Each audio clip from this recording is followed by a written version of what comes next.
and now requesting Dr. Mirza Maqfoor Ahmad Sahib to come and talk to us on the subject of Zikr-e-Habib, the early life of the promised Messiah alayhi salam, a testimony of his truth.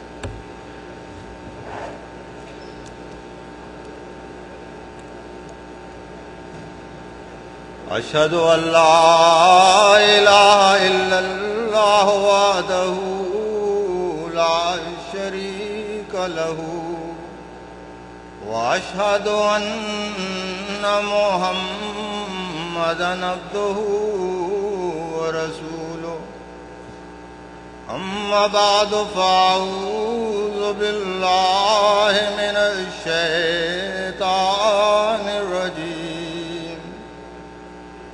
Bismillahirrahmanirrahim.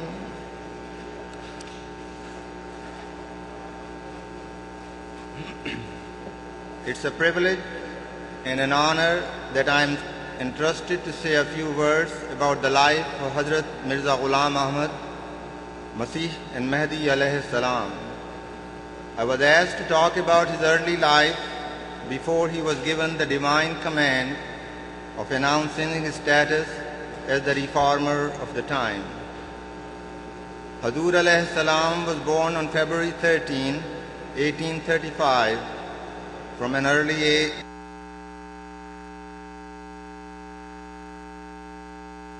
by not participating in mischievous or playful activities.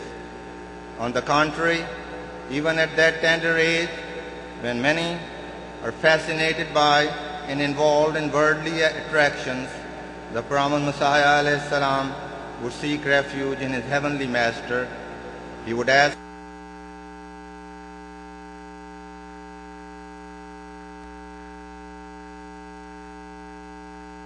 though it may sound simple, it reflects the deeper yearning to please Allah, which started early in his life.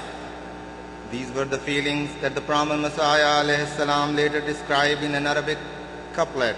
He writes, Al-Masjidu Makani, wa Salihuna Ikhwani, wa Zikrullahi Mali, wa Khalqullah Ayali. Right from the translation is, right from the beginning, the mosque is my dwelling, and the righteous are my brothers. The remembrance of God is my wealth, and mankind is my family.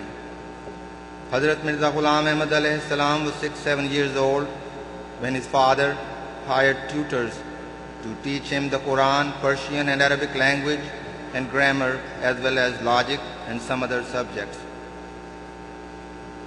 Hazrat Mirza Ghulam Murtaza, the father of the promised Messiah, allowed other children in Qadian to take advantage of these tutors and learn alongside the promised Messiah alayhi salam.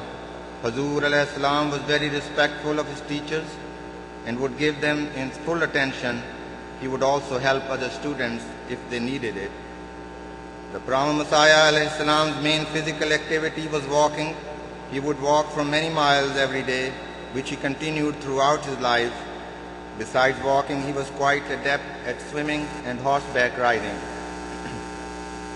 The promised Messiah alayhi salam would also walk in the mosque extensively, and while he does that, he's reading the Quran.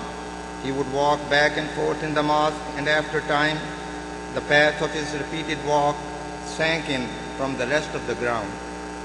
Hazrat Masih Maud alayhi salam would spend most of his waking hours in the mosque studying the Quran and other religious books. Huzoor alayhi salam writes about that time. He said, I was so involved in studying books that I was oblivious to all things in the world. My father repeatedly advised me not to study so hard because he was truly concerned for my health. The promised Messiah alayhi salam loved only one book, the Quran, which he spent hours upon hours studying. Hazrat Mirza Sultan Ahmad Sahib, the elder son of the promised Messiah, said, Huzoor alayhi salam would read the Quran, writing note in it, and I can say he probably read that Quran 10,000 times.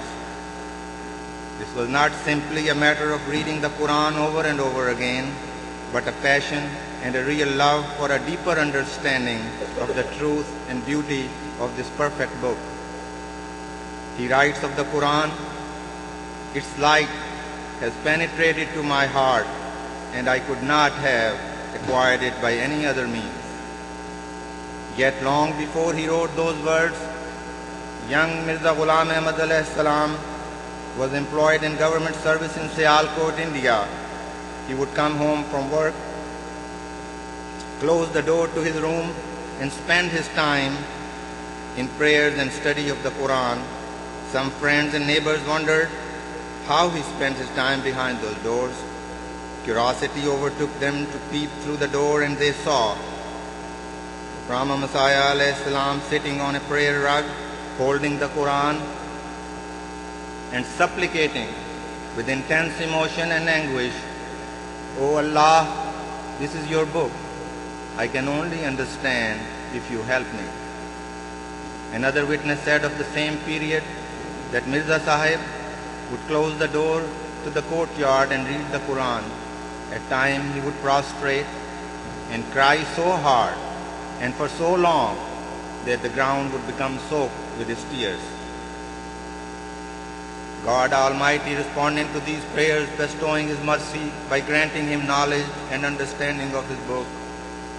Hazrat Mirza Ghulam Ahmad's love for his master Muhammad sallallahu alaihi wasallam can be summed up in his own word: "After God, I am inebriated with the love of Muhammad sallallahu alaihi wasallam. If this is infidelity, then by God, I am great infidel." The Brahma Messiah alayhi salam had developed an extreme love and affection for the Prophet Muhammad sallallahu alaihi wasallam from an early age.